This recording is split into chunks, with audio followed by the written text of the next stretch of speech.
foremost, I was talking to Oscar earlier today about a guy like Mike Burrows, and his quote was he's one of the fiercest competitors he thinks they've ever had as a part of the Pirates, is what he's seen. Is that your impression of how he approaches the game? Yeah, you wouldn't know it the way he walks around. He's like a quiet competitor, if you will.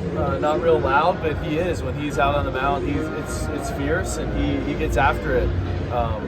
He's done a really good job for us. Is it nice to see someone finally sort of get their big league moment after what we were saying? Oscar was like, he was supposed to be the guy, right? And then you get surgery and it gets set back. So to finally see this all come full circle for him, pretty cool.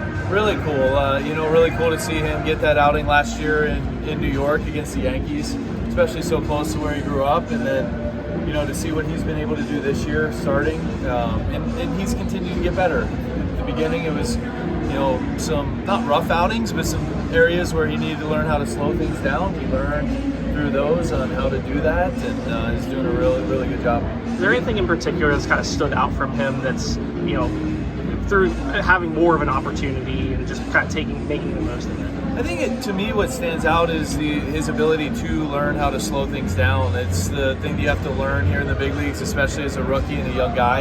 And he's done a really, really fine job of that in games, but then also in innings and at bats. I know falling behind some guys 3-0 and finding ways to get back in the count, get them out, some innings, getting guys on base, and learning how to navigate that can always be challenging, and he's done a good job. Has he been any different off the field as he's gotten more comfortable in the big leagues? No, honestly, he's been the same guy, and talking about that being that quiet competitor, you wouldn't know he is. He's a fierce competitor, but when he's around the guys and walking, he's always taking stuff in, and I think he's always learning. One of the things that we didn't necessarily focus on yesterday with Jerry Triolo is how versatile he was defensively, and now there's kind of a bit of a hole with him, considering what he did is back up in a bunch of different infield spots. What is the plan in those positions now that Triolo is no longer with the club? Good question. And so yes, Frazier will get some time at first if we need him to. Gonzo would slide over to short with Izzy.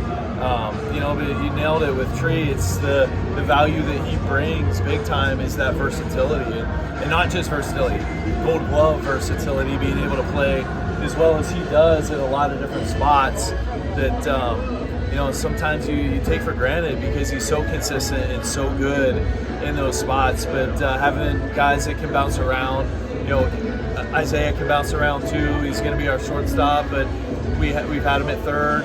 Earlier this season, he can go to third. Gonzo can move over. Frazier can play a lot of different places. So those would be the guys that would fill in over there. Did that make it tougher to send him down and be willing to give him that chance to get his back going? It always is. When you talk about the defense and how much he means to us in that aspect of the game, at tough positions to play too, third base, shortstop. And we saw last year his ability to go out in the outfield in Arizona, make a diving catch. He's a baseball player, and just looking forward to him getting the bat going and getting back up here as soon as he can.